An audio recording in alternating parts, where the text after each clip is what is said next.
শ্রেয়সী ভয় পেয়ে ডাকল শাশুড়িকে। উমরান তখন গাড়ির বেপরোয়া গতি নিয়ন্ত্রণে তীব্র চেষ্টায়। রাত হয়, গাড়ি কম রাস্তায়, তবে আকস্মিক একটা ট্রাক সামনে থেকে দ্রুত গতিতে আসতো হর্ন বাজাতে বাজাতে। উমরান গাড়ি অন্যদিকে নিয়ে গেলেন ট্রাকের সামনে না পড়ার জন্য, কিন্তু অন্ধকারে দেখা না গেলেও ওপাশে গাছ ধাক্কা খেয়ে কোনোভাবে গাছ পেরোলেই খাদ।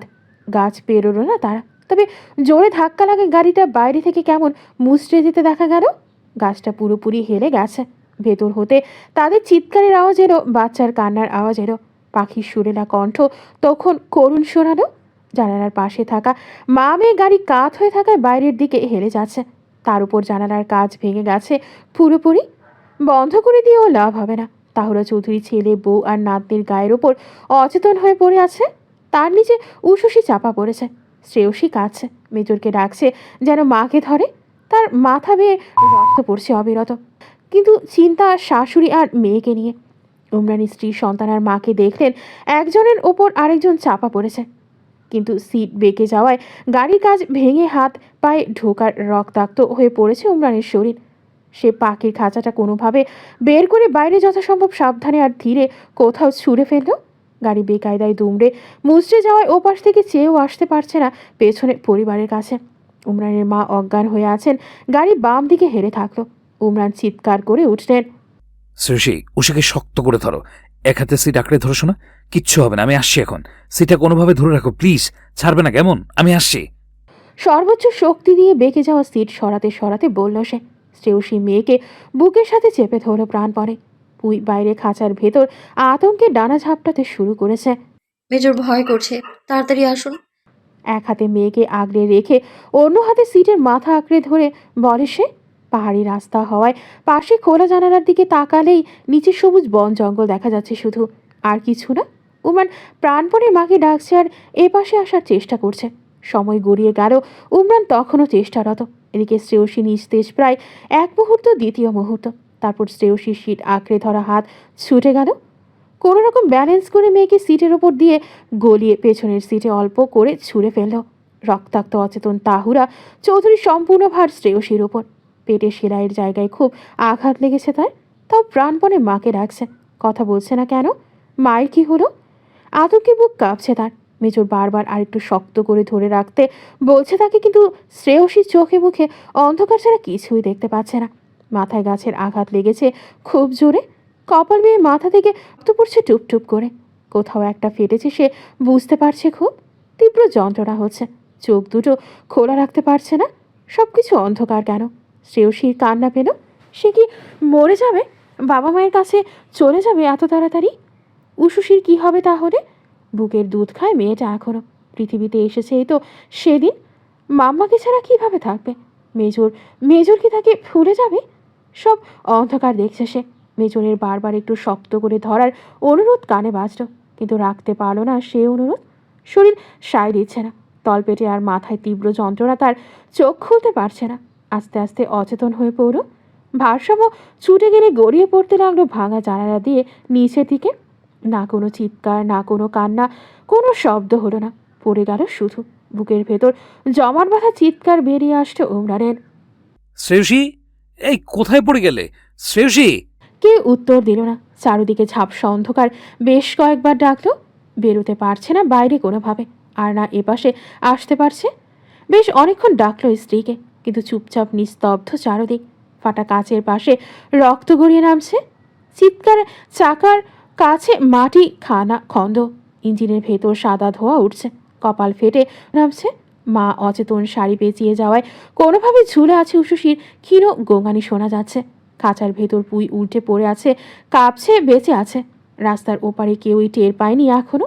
নিচের খাদে নিস্তব্ধ বন আর ভাঙা গাড়ির ধাতব গন্ধ মিলেমিশে যেন মৃত্যু নীরবতা ছড়িয়ে দিয়েছে।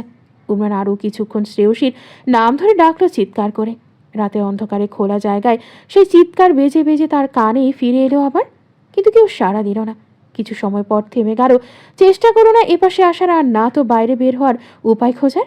যে অবস্থায় আছে সেভাবেই পড়ে রইল, চোখ দুটো স্থির গাড়ির সামনের ভাঙা রক্ত কাজগুলোতে। কানে উশুশির গোঙানি তখনও একসময় তাও বন্ধ হয়ে গেল। কিছু সময় পর অনেকগুলো গাড়ির শব্দ কানে এলো, অ্যাম্বুলেন্সের শব্দ, পুলিশের গাড়ির শব্দ। ফায়ার সার্ভিস এসেছে, ঘটনাস্থল চিহ্নিত করে উদ্ধারে নেমেছে। কেউ একজন পাখির খাঁচাটি নিয়ে গেল। পুঁই পাখি দুর্বল অসহায় কণ্ঠে উশি পরীকে ডাকছে। উমরান চোখ বুঝে নিলেন। রক্তাক্ত শরীরটি নিস্তেজ হয়ে দেখা গেল। একটু আগে যেভাবে প্রাণপণে বাঁচার চেষ্টা করছিল তার কিছুই লক্ষ্য করা যাচ্ছে না তখন আর। স্থান চট্টগ্রাম। একমন আতঙ্কে নিয়ে টাইপ করতে থাকা মৌরি তুষারের রিপ্লাইটা পেয়ে রুদ্ধশ্বাস ফেলে ফোনটা রেখে দিল। তুষার খ্রিস্টান, তার ভালোবাসার মানুষটা একজন খ্রিস্টান ধর্মাবলম্বী, মুসলিম ধর্মের নয়। অথচ সে এতদিন জানতই না, কখনো ধর্ম নিয়ে কথাই ওঠেনি তাদের মধ্যে এতদিন। মৌরি এখন কি করবে? কোথায় যাবে? কিভাবে এর সমাধান করবে? তুষারকে খুব ভালোবাসে সে, মন প্রাণ দিয়ে ভালোবাসে। এখন ওকে ছাড়া কিভাবে থাকবে? কিভাবে কি করবে? এই মুহূর্তে তুষারকে খুব দরকার ছিল, তার খুব দরকার ছিল। ভেতরটা অস্থির হলেও বাইরে থেকে সম্পূর্ণ নিস্তেজ মৌরি। পুরোপুরি ভেঙে পড়েছে সে। আজ পরপর দুটো সংবাদ পেয়েছে। একটাও তাকে খুশি করার মতো সংবাদ নয়। যে ছেলেটাকে প্রাণপণে ভালোবেসে নিজের সবটুকু বিলিয়ে দিয়েছে তার অংশ মৌরির ভেতরে। আবার মৌরির ভেতরে নতুন আসা সত্যটির জন্মদাতা একজন বিধর্মী ছেলে। মৌরি এত ধাক্কা কিভাবে সামলাবে একসাথে? কার সাহায্য নেবে? সবকিছু ভাবতে গিয়ে ভেতরের অস্থিরতা বাইরে চলে এলো। মনে হচ্ছে এক্ষুনি দম আটকে মরে যাবে। খাটের পাশে ফ্লোরে বসে আছে সে। হাতের ফোনটা এলোমেলোভাবে কোথায় ছুঁড়ে ফেলেছে জানা নেই। মৌরির অস্থিরতায় শার্ট আটকে আসছে। সে আগে সব ভুল দোষ ত্রুটি পেছনে ফেলে নতুনভাবে বাঁচবে বলেছিল, কিন্তু তার সামনে আর কোনো পথ খোলা নেই। তার পরিবার এসব জানলে মেরে ফেলবে। বাবার মান সম্মান সব ধুলোয় মিশে যাবে। মা কষ্টে মরেই যাবে। বাইরে মুখ দেখাতে পারবে না কেউ। ইতিমধ্যেই তো নিজের ভুল বুঝতে পেরেছিল, সব শুধরে নিতে চেয়েছিল। তাহলে কেন এই বিপত্তি আসলো? তার কি সুন্দর সুস্থ জীবন পাওয়া হবে না? সে নিজেকে শুধরে নেওয়ার যোগ্য না। মৌরির চোখ যায় বিছানার পাশে দাদির ঔষধের বক্সের দিকে। এক দৃষ্টিতে তাকিয়ে থাকে কিছু পল। তখনও তীব্র শ্বাস প্রশ্বাসে সমগ্র দেহ কাঁপছে তার। আস্তে আস্তে হামাগুড়ির মতো করে ঔষধের বক্সের পাশে চলে যায়। ওখান থেকে এক পাতা ঔষধ নিল। নাম দেখল অ্যামলোডিপাইন লেখা গায়ে। দাদির প্রেশারের ঔষধ। দুটো খেয়েছে শুধু, আরও 12টা আছে। পাতাটা হাতে নিয়ে অনেকক্ষণ ঘুরিয়ে ফিরিয়ে দেখল। শুরু থেকে তুষারের সাথে নিজের সবটা আবার ভাবল।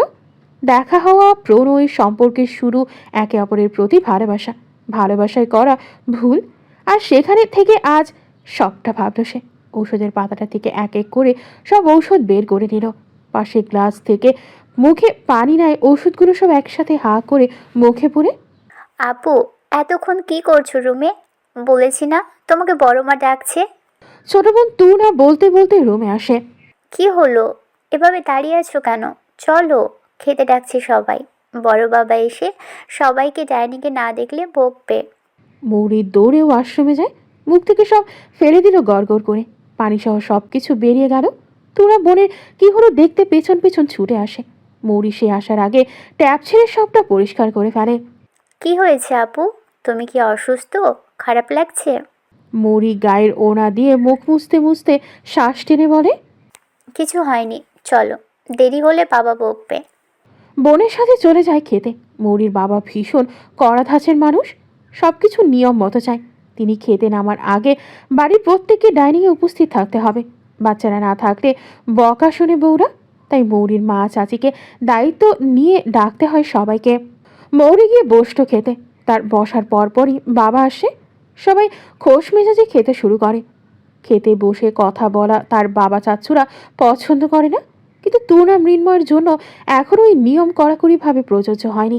বাড়ির সবাই ছোট বলে তারা গল্প জুড়েই খাচ্ছে, সব কিছু প্রতিদিনের মতো। মা চাচি সবাইকে বেড়ে দিয়ে খেতে বসেছে। চাচুর সবার আগে খাওয়া শেষ হয়ে গেল। তুনা মৃন্ময়ের গল্পের শেষ নেই। কথায় কথায় আবার ঝগড়াও লেগে যায়, আবার ভালো হয়ে যায় নিজেরা। দাদি আস্তে ধীরে খেয়ে উঠল।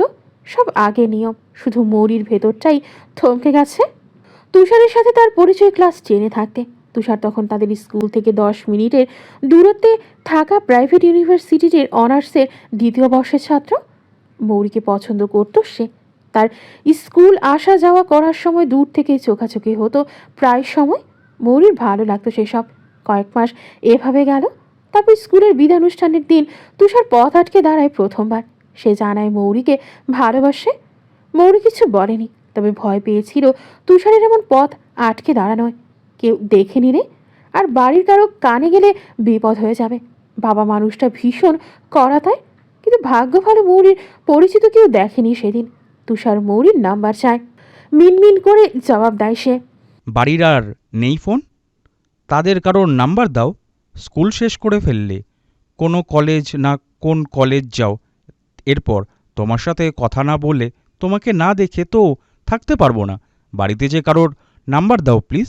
আমি যখন তখন ফোন দেব না, তুমি বললেই দেব, প্রমিস। মৌরির মন মস্তিষ্ক তখন নতুন নতুন কিশোরী আবেগে টইটুম্বর। এই ছেলেটাকে তার ভালো লাগে। চোখের চাহনি একদম অন্যরকম, দেখতে গ্রিক পুরাণের দেবতাদের মতো।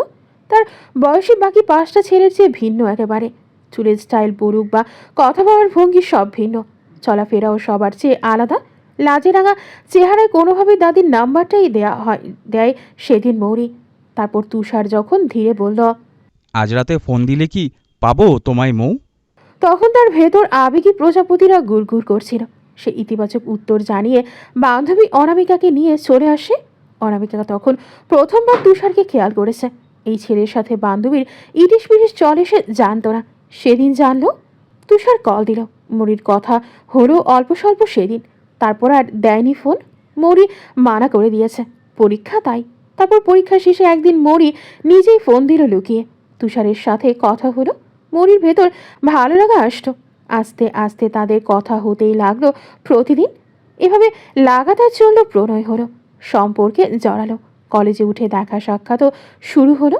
তখন নতুন নতুন স্বাধীনতা পেলে যেমন অনুভূতি হয়, ঠিক তেমন অবস্থা মৌরির। পারিবারিক আদর্শ, রীতি নীতি, মূল্যবোধ যা শিখে বড় হয়েছে, সব থেকে আস্তে আস্তে বিচ্ছিন্ন হলো প্রেমের ছোঁয়া পেয়ে। ক্লাসের নাম করে রেস্টুরেন্ট, ক্যাফেতে দেখা করা, ঘুরতে যাওয়া সব হলো। গভীর থেকে গভীর হলো প্রেম। তুষার যে পরিবেশে বড় হয়েছে, যেমন তার চলাফেরা, মৌরিও তেমনভাবেই চলার চেষ্টা করে। গভীর গভীর কথাবার্তা হয় তাদের মধ্যে। ফোন আলাপে কোনো ফাঁক ফোকর রইল না এক সময়। দুজন দুজনকে নিজেদের সব কিছু শেয়ার করে। একদিন দেখা করতে গিয়ে কথায় কথায় জানলো তুষারের বাড়িতে আজ কেউ নেই, সবাই আত্মীয়ের বাড়ি। আর তারা সেদিন যে জায়গায় ঘুরতে গিয়েছে সেটা তাদের বাড়ি থেকে বেশি দূরে না। জেনে মৌরি আবদার করো তাদের বিয়ে বাড়ি নিয়ে যাওয়ার। ভবিষ্যৎ শ্বশুরবাড়ি কেমন দেখবে সে। তুষার তাকে নিয়েও গেল। একটা 8তলা বিল্ডিংয়ে থাকে তারা। তাদের ফ্ল্যাট 4 তলায়। কারো সাথে কারো ফ্ল্যাটের মানুষের যোগাযোগ নেই। সবাই যার যার দরজা বন্ধ। মৌরি তুষারদের বাড়ি এমন জানলে আসতে চাইতো না। সে ভেবেছিল তাদের মতো বড় একটা বাড়ি, যেটাতে শুধু তারাই থাকে। এমন ফ্ল্যাট সিস্টেম বিল্ডিংয়ে থাকে জানতো না। কিছুটা ইতস্তত করেও এসে যখন পড়েছে আর কিছু বলল না। সেদিন মৌরিকে নিজেদের ফ্ল্যাট ঘুরে ঘুরে দেখায় তুষার। মা, বাবা, বোন, তার গ্রানিকে কে কোথায় থাকে সবই দেখিয়েছে। তারপর কফি নিয়ে সোফায় বসে দুজনে। তুষার খুব ভালো গান গাইতে পারে। প্রায়ই মৌরিকে গিটার নিয়ে গান গেয়ে শোনায়। সেদিনও শোনালো। এরপর সব ঠিক মনে হলেও আসলে আর কিছু ঠিক ছিল না। অঘটন ঘটে যায় প্রথমবার। তুষার কথায় কথায় আবদার করে বসে মৌরিকে কাছে পাওয়ার। মৌরি প্রথমে মানা করলেও শেষে আর টিকতে পারেনি তুষারের প্রেমময় আবদারের সামনে। দুজনে আবেগের বশে বের মস্ত বড় ভুল করে ফেলে। নিজেদের একে অপরের কাছে বিলিয়ে দেয়। মৌরি কলেজের নাম করে প্রেমিকের সাথে ঘুরতে এসে জীবনের সবচেয়ে বড় ভুল তখনই করে ফেল। মৌরি শুনেছিল শারীরিক সম্পর্ক হয়ে গেলে নাকি প্রেমিকরা প্রেমিকাদের থেকে আগ্রহ হারিয়ে ফেলে, কিন্তু তুষারের মধ্যে তেমন কিছুই দেখা গেল না। তাকে আগের চেয়েও বেশি কেয়ার করতে, ভালোবাসতে দেখা যায়। এতে যেন মৌরি আরও গড়ে গেল তার ভালোবাসায়। এভাবে চলতে লাগলো তাদের দিনগুলো। একে অপরের প্রতি ভালোবাসা, মাঝে মাঝে কলেজ ফাঁকি দিয়ে দেখা করা, এভাবেই চলছিল। তবে আর দৈহিকভাবে কাছে আসাআসি হয়নি। লুকিয়ে চুরিয়ে প্রেম চলল প্রায় 1 বছরের কাছাকাছি। এর মাঝে মৌরির সেদিন একা ফ্ল্যাটে যা হয়েছিল তা একেবারেই ঠিক হয়নি উপলব্ধি এসেছে। আগে অপরিণত আবেগী থাকলেও সময়ের সাথে সাথে ঠিক ভুল বুঝতে শিখছে। তাই আগের চেয়ে তুষারকে সময় দেওয়া কমিয়ে দিল। জীবনটা শুধু তুষার নিয়ে নয়, পরিবার, লেখাপড়া সহ তারও একটা জীবন আছে, ভবিষ্যৎ আছে। কিন্তু তুষার তার এই পরিবর্তন নিতে পারল না, ভুল বুঝল। মৌরি অন্য কাউকে মন দিয়েছে ধরে নিল সে। ফোনে লাপে প্রায় ঝগড়া হয় দুজনের। মৌরি হাজারবার বুঝিয়ে এসে সে তুষারকেই ভালোবাসে। তাও ছেলেটা মানছে না মৌরির এই পরিবর্তন। একদিন দেখা করলো আবার। তুষারের অবস্থা দেখে মৌরি স্তম্ভিত। তখন কি হাল করেছে নিজে, বিদেশি ছেলেদের মতো দেখতে, সব দিক দিয়ে চার্মিং ছেলেটার চুল উস্কো খুস্কো, শার্টের হাতা দেখে মনে হচ্ছে কোনোভাবে গায়ে জড়িয়ে এসেছে সে। আয়রন করা শার্টের জায়গায় কেমন কুচকানো, চোখ মুখ লাল। কেউ নেই, সবাই ন্যানির বাড়িতে গেছে। ন্যানি শিখ খুব, ওনাকে দেখতে গেছে। মনি বুঝলো তুষারের নানু অসুস্থ, তাই সবাই ওনাকে দেখতে গেছে। তুষার অসুস্থ বলে সে যায়নি, নিশ্চয়ই বাড়ির লোকেরা বিশ্রাম নিতে বলেই গেছে ছেলেকে। কিন্তু সে পাগলামি করছে এখানে তার সাথে, বাসায় বিশ্রাম না নিয়ে। তুষারের প্রতি মায়া হলো তার, অনেক কিছু বুঝিয়ে সুঝিয়ে বাড়ি নিয়ে গেল নিজেই। ছেলেটা শুধু একটা কথাই জপছে, মৌরি কেন তাকে আগের মতো আর ভালোবাসে না। তুষারকে স্যুপ বানিয়ে খাইয়ে দিল, জ্বরপট্টি দিল, কিন্তু তুষারের জ্বর মৌরির দেখা পেয়েই আগের চেয়ে কমতে শুরু করেছে। মন শান্তি থাকলে শরীরেও শান্তি লাগে। মৌরির কোলে মাথা রেখে শুয়ে আছে সে, কোনোভাবে মৌরি থেকে দূরে যেতে চাইছে না। মৌরি তখন তার এই কদিনের সামান্য অবহেলায় তুষারের কী অবস্থা হলো ভেবে অনুশোচনায় ভুগছে। এভাবে কাউকে সীমাহীন ভালোবাসা দিয়ে নিজের মন মর্জি মতো দূরে সরে যাওয়া উচিত হয়নি বুঝল। যা কিছু উপলব্ধি করেছে নিজে, সেসব তুষারকে অল্প হলেও বুঝিয়ে স্পেস নেওয়া উচিত ছিল। তুষারের মাথায় হাত বুলিয়ে দিল সে। তুষার মৌরি সে হাত নিয়ে চুমু খেলো তাতে, একবার দুবার বারবার চুমু খেলো, আবার কোলে মাথা রেখে তার পেটে মুখ গুজল। জ্বরের কারণে শ্বাসটাও গরম তার। মৌরি কেঁপে উঠল সাথে সাথে। তুষারের হাবভাব আর গতি ঠিক দিকে এগোচ্ছে না। সে কোনো রকম বুঝিয়ে দূরে সরিয়ে দিতে চায়, কিন্তু তুষার মানছে না। এতদিন পর মন মতো একটু সেবা পেয়েছে প্রেয়সী, আর ছাড়তে চাইছে না। একটু গভীরভাবে চায় তার মৌরিকে। তুষার নাগাম ছাড়া হয়ে ওঠে, মৌরির কোনো কথা শোনে না। মৌরি অনেক চেয়েও বুঝাতে পারল না ছেলেটাকে এই যে সে আজ কোনো রকম শারীরিক মেলামেশা চাইছে না। এতেও তুষার ভুল বুঝছে। তার ধারণা মৌরি তার প্রতি অনাগ্রহী এখন। শেষে না পেরে ভুল হচ্ছে জেনেও আবেগ অনুভূতিহীন নিজেকে আবার সঁপে দিল তুষারের কাছে। এবার করে ফেলল চরম ভুল। সেদিনের মতো ভুল যাতে আর না হয়, তাই সে চেয়েছিল গোপনে দুজনে বিয়ে করে নিতে। এটাই একমাত্র সমাধান। তারপর সে নিজের মতো লেখাপড়া করবে। তুষারের আর কোনো ইনসিকিউরিটি থাকবে না যে মৌরি অন্য কাউকে ভালোবেসে বলে তাকে অবহেলা করছে। তারপর তুষার সেদিন মোটামুটি ভালো একটা চাকরি পাবে। সেদিনই প্রস্তাব দেবে মৌরির বাবাকে। ততদিন অন্য কোথাও যাতে তার বিয়ের কথা না ওঠে বাড়িতে, সেই দায়িত্ব নিজে নেবে মৌরি। সব ভুলকে ফুল করে নিয়ে সুন্দরভাবে বাঁচবে পরিকল্পনা করে নিয়েছিল সে।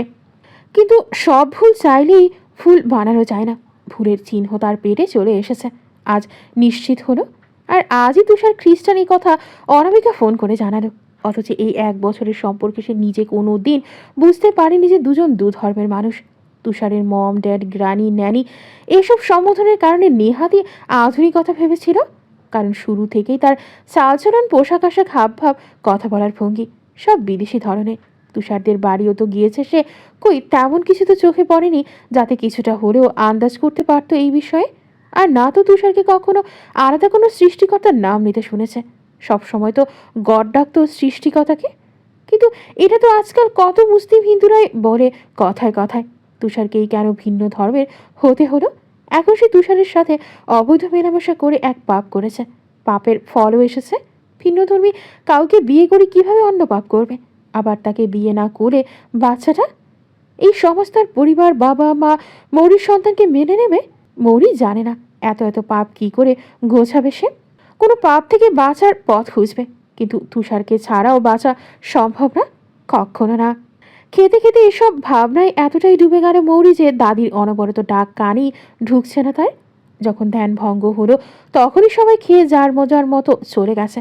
শুধু দাদি পানের বাটা নিয়ে আবার বসেছে নিজের জায়গায়। তাকে ভাত না খেয়ে বারবার নড়চড় করতে দেখে ধমক দিচ্ছে। মৌরি ধমক শুনে পানি নিয়ে বাকি ভাতটুকু গিলে নেয় কোনোভাবে, তারপর উঠে চলে যায়। দাদির কথার উত্তর দেয় না। সেই যে রুমে ঢুকেছে আর বের হয়নি মৌরি। একেবারে রাতে যখন আবার খেতে রাখতে গেল মা, তখন দেখলো মৌরি ফ্যানের সাথে ঝুলছে। মৌরির মায়ের আত্মচিৎকার আর আর্তনাদে সবাই ছুটে আসে। মৌরিকে ফ্যানের সাথে দড়ি পেঁচিয়ে ঝুলতে দেখে প্রত্যেকে স্তম্ভিত হয়ে পড়ে। চাচ্ছু তাড়াতাড়ি যান ভাতিজির কাছে, হাঁটুদেশ আগলে ধরে যাতে গলায় প্যাচ কিছুটা আলগা হয়। মৌরিকে নামানো হয়। শ্বাস চলছে তখনও। রাতের অন্ধকারে বুক ভর্তি আতঙ্ক মুখে সৃষ্টিকর্তার নাম আর মনে একরাশ প্রশ্ন নিয়ে সকলে ছোটেন হসপিটালের উদ্দেশ্যে। সময় পেরোলো, ডক্টর এসে জানালো ভ্রূণটা রাখা সম্ভব হয়নি। বর্তমান সন্ধ্যা গড়িয়ে গেল। মৌরি তার স্বামীর সাথে শ্বশুরবাড়ি এসেছে। মূল গেট পেরিয়ে গাড়িটা ভেতরে প্রবেশ করল। থেমে গেলে নামলো দুজনে, আগে মেজর, পরে মৌরি। মেজরের সাথে তাদের সওদাগর বাড়ি যাওয়া অপরজন গাড়িটা পার্ক করতে নিয়ে গেল। লোকটা মেজরের বন্ধু। গাড়িতে দুজনের কথোপকথন শুনে বুঝেছিল সে। পরবর্তীতে যখন পরিচয় করিয়ে দেয় তখন নিশ্চিত হয়। গাড়ি থেকে নেমে সে মুগ্ধ নয়নে তাকায় বাড়িটার দিকে। চমৎকৃত নয়ন ফেলে আশপাশটা দেখে। ঢের সুন্দর প্রাচুর্যে ভর্তি একটা বাড়ি। সাদা রংটা খুব স্নিগ্ধ দেখাচ্ছে। সবচেয়ে বড় কথা, মৌরি মনে মনে নিজের জন্য ঠিক যেমন ধরনের একটা বসতি কল্পনা করে একেবারে তেমনই। কি আশ্চর্য, এত পছন্দ হচ্ছে কেন সব? ঠিক যেন মৌরির মনে মনে বাসনা করা একখানা ফুলবাড়ি। সবচেয়ে বেশি অবাক হয় যখন সদর দরজার সামনে কলিং বেল বাজিয়ে মেজরের সাথে দাঁড়াতে সময় চোখ পড়ে কলিং বেলের পাশে ছোট্ট করে খোদাই করা ফুলবাড়ি লেখাটার দিকে। মন প্রফুল্ল হলেও কাকতাড়ীয় বিধায় হতবাক মৌরি নিজের বিস্ময় মেজরের কাছে প্রকাশ করে না। মিনিট দুয়েক পর কেউ একজন দরজা খুলে দেয়। এসেছেন? উফ, এত কাঁদছে মেয়েটা, কোনোভাবে শান্ত করাতে পারছিলাম না। খাবার তো খাচ্ছেই না। এখনো কাঁদছে নাকি? দাঁড়ান, আমি দেখছি।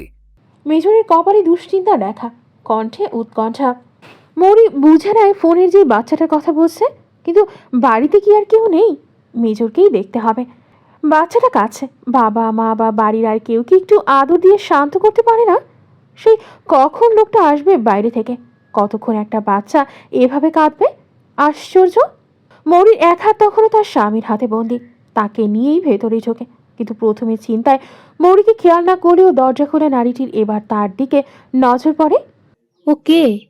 মৌরিকে ইশারা করে মেজরের উদ্দেশ্যে প্রশ্ন ছোড়েন তিনি। মেজরের কপালে তখনও ভাঁজ। বাচ্চাটা কাছে, তাই শান্ত নেই নিজেও। নারীটির কথা শুনে সেভাবেই জবাব দেয়। My wife উশেস mother. নারীটি বিস্ফোরিত নেত্রে তাকায়। আপনি আবার বিয়ে করেছেন? Don't shout Raima. উশি চিৎকার চেঁচামেচি শুনলে ভয় পাবে। শীতল স্বরে রাইমা নামের নারীটিকে চুপ করতে বলেন। নারীটি হতভম্ব ভাব কাটাতে না পারলেও নিজেকে সামলে নেয়। উশি উচ্চ শব্দে ভয় পায়। বাচ্চাটির বয়স কত হবে? 1 বছর বা তার কাছাকাছি, এর বেশি হবে না। মেঝেতে বাচ্চাদের একটি ছোট চেয়ার বসিয়ে উমরান তাওসিফ নিজের ক্রন্ধনরত কন্যাকে তুলে বসালেন। এই মুহূর্তে তার মধ্যে আর মেজর মেজর ভাবটা লক্ষ্য করা যাচ্ছে না। শুধু আর শুধুমাত্র একজন পিতা, যার চোখে মুখে মেয়ের জন্য মমতার ছাপ স্পষ্ট। এক হাত দিয়ে বাচ্চার কোমর আগলে তার স্থিতি নিশ্চিত করেন যাতে হেরে না যায়। অন্য হাতে চামচে দুধ আর নরম খিচুড়ি নিয়ে কন্যার মুখের কাছে ধরেন। মাম্মা, টেক দিস। আধো আধো কণ্ঠে কিছু বলতে মুখ খুলেছিল। তার পিতা এই ফাঁকে মুখে খাবার ঢুকিয়ে দেয়। উশি অল্প করে খেতে খেতে টলমল চোখে হেসে উঠে রিনঝিন শব্দ করে। চোখ ভেজা থাকলেও পিতাকে কাছে পেয়ে আর কাছে না। নাও মাম্মা, মাই প্রিন্সেস। আরেকটু, এই তো শেষ। উশি খিচুড়ির চামচ টেনে নিল। কিছুটা মাটিতে পড়ে গেল। উমরান তাওসিফ হালকা হাসেন। এক হাত দিয়ে কন্যার ছোট্ট হাত ধরে খেতে সাহায্য করলেন। দুধের ফিটারটাও পাশে রেখে মাঝে মাঝে চুমুক নেওয়ার সুযোগ দিলেন। See, perfect. You are eating so well my girl. One more spoonful, okay? Ushi খিলখিল করে হাসে। নানান অসংলগ্ন শব্দ করে খিচুড়ি আর দুধের সাথে খেলতে খেলতে ফেলে দিল। উমরান তাওসিফ চুপচাপ শান্ত হাতে সামনে নিলেন। মনে হলো যেন অভ্যস্ত এসবের সাথে। এক হাতে বাচ্চাকে ধরে রাখছে, আরেক হাতে খাওয়াচ্ছে। কোনো অভিজ্ঞ মায়ের মতো এতটাই নিখুঁত যে মনে হচ্ছে এই কাজে তিনি পুরো জীবন ধরে অভিজ্ঞ। খাওয়ানোর পর বাচ্চার চুল ভেজানো কাপড় মুখোশ সব এক এক করে পরিষ্কার করে দিলেন। রাতের এই মুহূর্তে একা হাতে সব সামলাচ্ছেন, খাওয়ানো, পরিচর্যা, আদর সবই। মৌরি বিছানায় যন্ত্রমানবের মতো স্থির হয়ে বসে সবটা দেখল। বাহিরটা দেখে তার ভেতরের অনুভূতি বোঝা মুশকিল, তবে ভালো কিছু চলছে না তার মন মস্তিষ্কে। বাচ্চাকে ঘুম পাড়িয়ে তার দোলনায় আস্তে করে সাবধানে শুইয়ে দেন পিতা। তারপর শু শু শব্দ করে হাত বুলিয়ে দিলেন যাতে উঠে না যায়। কন্যা গভীর ঘুমে তলিয়ে গেছে, নিশ্চিত হয়ে উঠে আসেন। মৌরিকে পাথর মূর্তি হয়ে বসে থাকতে দেখে বলেন। মৌরি, আপনাকে ড্রেস বের করে দিয়েছিলাম, ফ্রেশ হয়ে নেননি এখনো? কি ছিল এইসব? উমরান মৌরি থমথমে কণ্ঠে একটু থেমে যান। এতক্ষণে সবটা মাথায় খেলে যায় তার। মেয়েটা কাছে শুনে চিন্তার উৎকণ্ঠায় অন্য কিছুতেই মনোযোগ ছিল না। তবে মেয়ে মাত্রই ঘুমিয়েছে। এই মুহূর্তে কোনো আলাপ আলোচনা কিংবা কথা কাটাকাটি চান না তিনি, তাই শান্ত কণ্ঠে বলেন, কাল কথা বলি আমরা। এখন সে ঘুমোচ্ছে, চিৎকার চেঁচামেচি কিংবা যে কোনো উচ্চ শব্দেও ঘুমোতে পারে না। ডিভোর্সি বিপত্তিক নাকি বহুবিবাহ? এমন কিছুই না, আপনি ভুল বুঝছেন। আমি কাল বলছি আপনাকে সব। বাচ্চাটার বাবা কে? মৌরিকে থামতে না দেখে ছোট্ট একটা নিঃশ্বাস ফেলেন উমরান। আমি। আপনি আবার বিয়ে করেছেন? এ কথার মানে কি? মৌরি তার স্ত্রী শুনে রাইমা এই কথাই বলেছিল বাইরে। উমরান আবারও শান্তভাবেই জবাব দেন, আগে একবার বিয়ে করেছিলাম। আমাকে ঠকানোর কারণ? ভুল ভাবছেন, কাল আপনাকে সব খুলে বলছি। আজ একটু শান্ত থাকুন প্লিজ। মৌরির শ্বাস প্রশ্বাসের গতি বাড়ে, কান লাল হয়ে উঠেছে রাগে। আমার পরিবার, আমার বাবা এসব জানলে আপনি পার পেয়ে যাবেন ভাবছেন? উমরান কপালে ভাঁজ ফেলে স্ত্রীর দিকে তাকান। তাকে ভয় দেখাচ্ছে। পাবো না। মৌরি এদিক ওদিক তাকায় অস্থির ভঙ্গিতে, নিজেকে শান্ত করার প্রচেষ্টায়। শেষে না পেরে বলে, আপনি আপনার মেয়েকে নিয়ে এখান থেকে চলে যান, নয়তো আমাকে খালি কোনো রুম দেখিয়ে দিন প্লিজ। আমি খারাপ কিছু করে ফেলবো। আমার সামনে থেকে চলে যান আপনারা। উমরান অশান্ত মৌরিকে দেখে তার কাছে আসতে চান, তবে কি ভেবে থেমে গেলেন। এক পলক বিছানার পাশে ঘুমন্ত কন্যার দোলনার দিকে তাকান। তারপর দরজার কাছে গিয়ে রাইমাকে ডাক দেন নিচু স্বরে। রাইমা নামের মাঝবয়সী নারীটি এসে মেজর উমরানের কথায় আস্তে ধীরে ঘুমন্ত উশিকে নিয়ে চলে যান। উমরান তারা চলে গেলে দরজা লাগাতে যায়। আপনিও চলে যান, আপনাকে আমার সহ্য হচ্ছে না। হাঁপাচ্ছে মৌরি, গায়ে থাকা দোপাট্টাটির কিছু অংশ কাঁদে, কিছু অংশ নিচে গড়াগড়ি খাচ্ছে। উমরান দেখেন তাকে, কিছু না বলে দরজাটা লাগিয়ে তার কাছে আসেন। শান্ত হন, আমি আপনাকে কাল সব বলবো, এত উত্তেজিত হবেন না। মৌরির মাথা কাজ করছে না, কি বলা উচিত কি করা উচিত কিচ্ছু না। অতি রাগ উত্তেজনা অস্থিরতায় সে হঠাৎ কেঁদে উঠল। সবকিছু জ্বালিয়ে দিতে ইচ্ছে করছে তার, মেজরকে কিছু করে দিতে ইচ্ছে করছে। কিছুই করতে না পেরে খুব কাঁদল মৌরি। লোকটা তাকে এভাবে ঠকালো। বিয়ে করেছিল আগে, একটা বাচ্চা আছে, তাও কত সহজে না সেদিন বলেছিল তার উপর বিশ্বাস রাখতে, তাকে বিশ্বাস করে হাত ধরতে। সারা জীবন নাকি তাকে আগলে রাখবে, ওই হাত আর ছাড়বে না। কি আত্মবিশ্বাস ছিল লোকটার চোখে মুখে তখন। এভাবে ঠকাতে পারো? এত আত্মবিশ্বাস নিয়ে মানুষ মানুষকে ঠকাতে পারে? আর সে সে বোকার মতোই অপরিচিত লোকটার নামে কবুল বলে ফেলেছিল। কি বোকা সে! এই লোকের পাতানো ফাঁদে পা দিয়েছে দুবার না ভেবে। ঠকে যাওয়া একজন নারীর হাহাকার যেমন হয়, ঠিক তেমন করুণ শোনাচ্ছে মৌরির কান্না। নিজের উপর রাগ লাগছে তার, জীবনটা এত নাটকে হয়ে উঠল কবে। ঘণ্টা খানেকের মতো কাঁদতে কাঁদতে যখন কিছুটা শান্ত হয়, থেকে থেকে কেঁপে ওঠে, তখন গিয়ে তাকে পূর্ণ মনোযোগে দেখতে থাকা মেজর মুখ খোলেন। এভাবে কাদার কি আছে? মৌরি ধীরে ঘাড় ফিরিয়ে তাকায়। টলমল চোখ, অতি কান্নার ফলে চোখের পাতা ফুলে গেছে, নাক লাল হয়ে এসেছে, ঠোঁট দুটো কাঁপছে তীর তীর করে। প্রতারক লোকটাকে দেখে মৌরি ক্লান্ত তার চাহনি। খুব মনোযোগ দিয়ে দেখে কিভাবে একটা মেয়েকে এমন বাজেভাবে ঠকিয়েও নির্লিপ্ত এই মানুষটা। ক্লান্ত মৌরির শ্বাস প্রশ্বাস আর চোখের চাহনি পলক ফেলে আরেকবার তাকাতে তাকাতেই নিজেকে প্রতারকটার বুকে আবিষ্কার করে। তাকে কাছে টেনে নিয়েছেন উমরান, বুকে ঠাঁই দেন আগলে নেন নিজের সাথে। মনে হলো অনেক দিনের তৃষ্ণা মেটাচ্ছে। মৌরি কোনো প্রতিক্রিয়া দেখায় না, নিঃশব্দে পড়ে থাকে একটা প্রতারকের বুকে। বেশ অনেকক্ষণ পড়ে থাকলো মৌরি সেথায়। এর মধ্যে তার মাথায়, গালে, কপালে কত শত চুমু এঁকে দিয়েছে লোকটা। মৌরির সেসব হিসেব নেই। কাল বলছি সব, এত কষ্ট পাওয়ার কিচ্ছু নেই। You are the one and only. তাছাড়া এর চেয়ে বেশি কষ্ট নিয়ে দিনের পর দিন পার করেছি আমরা বাবা মেয়ে। এই সামান্যতে হাঁপিয়ে গেলে চলবে? মৌরি কোনো জবাব দিল না। উমরান তাকে আরও কিছুক্ষণ আগলে রাখেন, মনে হচ্ছে মেয়েটাকে বুকের ভেতর ঢুকিয়ে ফেলতে চায়। কিছু সময় পর নিজের তৃষ্ণা নিবারণ করে তাকে খাটের হেডবোর্ডে হেলান দিয়ে বসিয়ে দেন। বাইরে যান, মৌরির জন্য খাবার নিয়ে কয়েক মিনিটের ভেতর আবার ফিরে আসেন। মৌরি তখনও চুপচাপ বসে আছে, নিঃশব্দ নিরুত্তাপ সে। উমরান তাকে খাইয়ে দেন। খাওয়া শেষে সব ঠিকঠাক করে মৌরির কাছে আসেন। রাত হচ্ছে, আসুন ফ্রেশ হয়ে নিন।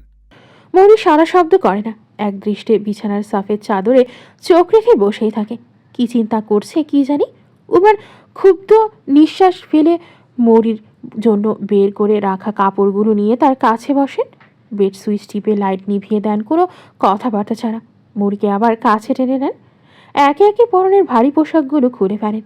মৌরি একবার হাত ধরে আটকে ছিল, কিন্তু উমরান তা উপেক্ষা করে যান।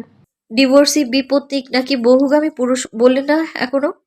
আজ রাতটা স্বামীভাগের যন্ত্রণা নিয়ে কাটান, কাল বলছি। পোশাক পরিবর্তন করিয়ে দিয়ে তাকে বুকে নিয়ে শুয়ে পড়েন উমরান। তার চোখে শান্তির ঘুম নামলেও নামতে চাইছে না মৌরির চোখে। সেদিনের সব কিছু ভাবল সে, প্রতিটা মুহূর্ত মনে করল, প্রতিটা অনাকাঙ্ক্ষিত ঘটনা, প্রতিটা কথা। তারপর আজ যা দেখলো, শুনলো, বুঝলো, সবশেষে সেই একটা কথাই মাথায় আসতো মৌরির। প্রতারক। ভুল ভাবছেন। লোকটা জেগে আছে। মৌরি ভেবেছিল ঘুমিয়ে পড়েছে। তার বিড় করে উচ্চারণ করা শব্দটা শুনেছে, আবার উত্তরও দিল। এত বড় একটা প্রতারণা করেও শুরু থেকে লোকটা কি নির্বিকার, কোনো অনুশোচনা অনুতাপের রেশটুকু নেই। নিরুত্তাপভাবে তাকে বুকে আটকে রেখে শুয়ে আছে। পুরো একটা মাস যে মানুষটার জন্য তোড়পেছে দিনের পর দিন, সে এতটা অনুভূতিহীন, এতটা বিবেক বর্জিত হবে মৌরি ভাবেনি। তার দু চোখ বেয়ে পানি গড়িয়ে পড়ে। মৌরির চোখের পানিতে মেজরের বুক ভিজে যাচ্ছে। শেষে আর না পেরে মৌরিকে সরিয়ে উঠে বসেন। বিছানায় পিঠ ঠেকে মৌরির। কি হলো? ঠাহর করবে তার আগেই নিজের অতি সন্নিকটে উমরানকে দেখতে পায়। তার গায়ের ওপর উঠে এসেছে, চোখ মুখ কঠোর। 2-1 সেকেন্ডের মতো কঠোর দৃষ্টিতে তাকে চেয়ে অকস্মাৎ তার অধরে অধর মিলিয়ে দেন। পিপাসুর মতো তার দু ঠোঁটের স্বাদ নেন।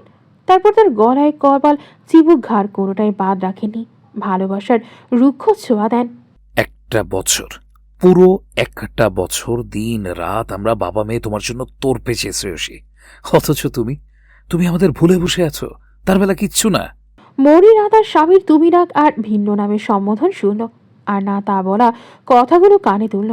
সে নিজের থেকে প্রতারক লোকটাকে দূরে সরাতে ব্যস্ত। মেজরকে ক্রমাগত ঠেলছে সে দূরে সরাতে, কিন্তু সুঠামদেহী ভারী লোকটাকে 1 ইঞ্চিও সরাতে পারল না। সরুন বলছি। উমরান তাওসিফ হঠাৎ দমিয়ে নেন নিজেকে। মানুষ সঠিক হলেও রাগ অভিমান প্রকাশের জন্য সময় সঠিক নয়। নমনীয় করে তোলেন দৃষ্টি। তাকে দূরে সরাতে প্রচেষ্টারত স্ত্রীর মুখখানা দেখেন, কিন্তু হঠাৎ আবার জেদ ওঠে তার মনে। পা দিয়ে পা আটকে নেন স্ত্রীর। কপালে, গালে, নাকে, ঠোঁটে, সারা মুখে আবার রুক্ষভাবে ঠোঁট ছোঁয়াতে থাকেন ক্রমাগত। ছাড়ুন প্রতারক লোক, ফ্রড কোথাকার। মেজর তার ঠোঁটে আবার হামলা চালান। একেবারে ছাড় দেন না। মুখে প্রকাশ করতে না পারুক সে ভাষায় সে নিজের ভেতরটের জ্বালাটুকু মেটাতে পারবে। স্ত্রীর মানসিক বিভ্রান্তিতে পড়বে না, অবুঝ থাকবে না, সে ভাষাতেই প্রকাশ করে না হয়। তারপর ধীরে ধীরে নিচে নামেন, গলায় কষার ওষ্ঠের ছোঁয়া দেন ক্রমাগত। ভিজে যায় মৌরির সমগ্র গ্রীবাদেশ। ধীরে পেটের দিকে নেমে আকস্মাৎ থেমে যান। চেহারার ভঙ্গিমা পাল্টে যায়। স্নেহ ফুটে ওঠে সেথায়। বছরখানেক আগের প্রসব বেদনায় কাতর নারী চিৎকার কানে ভাসে। হসপিটালে অপারেশন থিয়েটারের লাইট জ্বলছে, নিভছে। বাইরে মাথা ভর্তি দুশ্চিন্তা নিয়ে বসে আছে সবাই। বছরখানেক আগের দৃশ্যখানা মনে করিয়ে আনমনে উমরান মৌরির উদর হতে পরনের কাপড় সরিয়ে দেন। পাজামার ফিতেটাও খুলে নেন ধীরে। পোশাক সরিয়ে নাভির নিচে কাটা দাগটা দেখেন। মন ভরে দেখে চোখের তৃষ্ণা মেটান। হালকা হাত ছুঁয়ে দেন। ঠোঁট ছুঁয়ে বেশ কিছুক্ষণ তার নিচে অল্প করে মাথাটা ফেলে রাখেন। তার শ্বাস প্রশ্বাসের শব্দগুলো কারো কানে গেলে ঠিক বুঝে যাবে তাকে কতখানি প্রশান্তি আছে। কিন্তু যার বোঝা দরকার সে মুরগি আদৌ বুঝল। সে স্থির হয়ে আছে, শ্বাসটুকু নিচ্ছে কিনা সন্দেহ। কিছুক্ষণ আগের ঝড়ো রাগ, তীব্র ক্ষোভ কিংবা জেদ, কোনো কিছুর ছাপ আর নেই তখন তার চেহারায়। জমাট নীরবতা ঢেকে রেখেছে। অল্প অল্প করে ঠোঁট ছুঁয়ে বেশ কিছুক্ষণ লোকটা ওভাবে ওখানে পড়ে থাকলো। আর কতক্ষণ ওভাবে থাকবে জানা নেই মৌরি। তবে মেজর ঠিক কতটা নিচে নামতে পারে দেখার অপেক্ষায় রইল সে। আর কত নিকৃষ্ট রূপে দেখাবে একদিনেই তা সেও দেখতে চায়। অতঃপর কয়েক মিনিট পার হতে অনুভব করলো তার তলপেট জুড়ে এক সূক্ষ্ম উত্তেজনার স্পর্শ হয়ে যাচ্ছে। দুটো কঠিন দৃঢ় হাত তার কষা ওষ্ঠ আর তল দেশের অনুভূতিগুলোকে ধীরে ধীরে জাগিয়ে তুলছে। অনিচ্ছা সত্ত্বেও সারা শরীরে এক মৃদু কাঁপন ধরে গেল তার। সমালোচনার প্রচেষ্টায় গভীর একটি শ্বাস টেনে নিল মৌরি। শ্বাসনালী পেরিয়ে বুক থেকে উদর অবধি নামলো তা। স্পষ্ট হলো উদরের কম্পন। উমরান তার গোলাপের কড়ির ন্যায় নাভিতে আনমনে বৃদ্ধাঙ্গুলির সুরসুরি জাতীয় স্পর্শ দিলেন। এটা তার অভ্যাস। অতি প্রিয় কাউকে প্রথমবার সমস্ত লজ্জা ভাঙিয়ে যখন সুখময় যন্ত্রণায় কাঁদাচ্ছিল, তখন এইভাবে নাভি দেশে খুনসুটি মিশ্রিত ছোঁয়া দিয়ে হাসিয়ে ফেলেছিল অমন মুহূর্তে। মৌরির অল্প একটু সুরসুরি লাগলো, তবে হাসল না। বিছানার সফেদ চাদর খামচে ধরল শক্ত হাতে। আনমনে ভালো লাগার মতো কিছু একটা অনুভব হলো তার ভেতর, কিন্তু সেই অনুভূতি তার মন নরম করতে পারল না। বিষাক্ত লাগছে তার কাছে এমন ছোঁয়া। অনেক কষ্টে মন স্থির করে সে, হাত বাড়িয়ে মেজরকে সরিয়ে দিতে চায়, কিন্তু তার আগে অনুভব করো মেজরের বিষাক্ত স্পর্শ ক্রমশ গাঢ় হচ্ছে, মেতে উঠছে ধীরে ধীরে তার শরীরে। সবকিছুর মাঝে অকস্মাৎ সমগ্র শরীর ভীষণ হালকা অনুভব করলো সে। পোশাকের আবরণ যেন নিজে নিজে সরতে শুরু করেছে।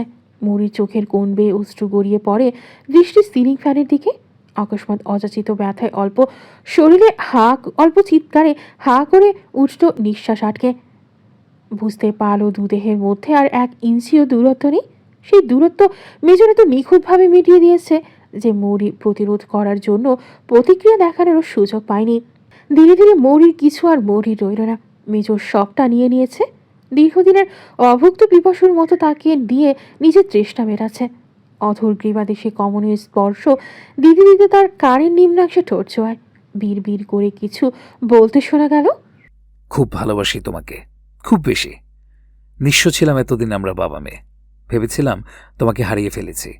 সেদিন সমুদ্র পাড়ে ধাক্কা লাগা মেয়েটা তুমি না হয়ে অন্য কেউ হলে আমি কি করতাম নিজেও জানি না। কিন্তু সরাতে গিয়ে তোমাকে দেখে মনে হলো কোনো মিরাকেল ঘটতে চলেছে আমার জীবনে, তাও যে কাউকে তুমি ভেবে নেইনি। Trust me. থেমে চুমু এঁকে দেয় আরও গাঢ়ভাবে। তোমার কাছেই তোমার পরিচয় জেনে নিতাম, কিন্তু হারিয়ে গেলে এক মুহূর্তে। তখন অবচেতন মন বলছিল মূল্যবান কিছু চলে গেল, আবার রাগ হচ্ছিল খুব। তবে ওই দুইজনকে এসে তোমার খোঁজ করতে দেখে মনে হলো আবার পাবো তোমায়। হারাওনি তখনও। তোমার নাম পরিচয় জানলাম, কিন্তু বিশ্বাস হয়নি কিছু। মনে হচ্ছিল তুমি আমার শ্রেয়সী। তোমাকে খুঁজে তোমার কাছে এসে বেশ কিছুক্ষণ বসেছিলাম, তুমি জানতেই পারোনি। কিন্তু আমি তখনই বুঝে গেছি তুমি আমার শ্রেয়সী, আমার উষসীর মা। তোমার ঘ্রাণ চিন্তা আমার অসুবিধা হয়নি। ততক্ষণে জানলাম তোমার পরিচয়ও অনেক কিছু গড়বড় আছে, তাই আর অপেক্ষা করিনি, একটু অপেক্ষা করিনি। বিড়বিড় করে কথাগুলো বলে তার গালে চুমু খায়। হাতের স্পর্শ গায়ের নিচে লতানো শরীরটাতে। মৌরি নিজের নারী অঙ্গে স্বামীর আদররূপী বিষাক্ত স্পর্শের আগে তার কোনো কথা কর্ণগোচর করতে পারল না। অতঃপর মেজর আবার মেতে ওঠে মৌরিতে। মৌরি মন থেকে এই মুহূর্তে অনুভব করলে বুঝতে পারত ঠিক কতটা ভালোবাসা, আবেগ আর স্নেহের সাথে এই মানুষটা তাকে এইভাবে কাছে টেনে নিয়েছে। একটু খেয়াল করে বুঝতে পারত অন্তঃস্থলে ঠিক কতটা গভীর থেকে মেজর এই কথাগুলো বলেছে। কিন্তু স্তব্ধ মৌরি নেশাগ্রস্তের মতো তার মধ্যে মজে থাকা মেজরের কণ্ঠের এই ফিসফিস শব্দগুলো কানে নিতে পারল না। বেশ কিছু সময় গড়িয়ে গেল। মেজর তখন প্রেম পিয়াস মেটাতে ব্যস্ত। মৌরি হাঁপাচ্ছে কিছুটা। অকস্মাৎ বাইরে থেকে বাচ্চার ক্রন্দন স্বর ভেসে আসতেই ধীরে ধীরে গতি কমিয়ে আনলেন মেজর। শীতের মধ্যেও কপাল বেয়ে ঘাম গড়িয়ে পড়ছে। সামনের এলোমেলো চুল কপালে এসে পড়েছে। থেমে নিস্তেজ মৌরি ঠোঁটে শুষ্ক চুমু এঁকে দিলেন। অতপর উঠে পড়েন মৌরির গায়ে চাদরখানা ঠিকঠাকভাবে জড়িয়ে দিয়ে।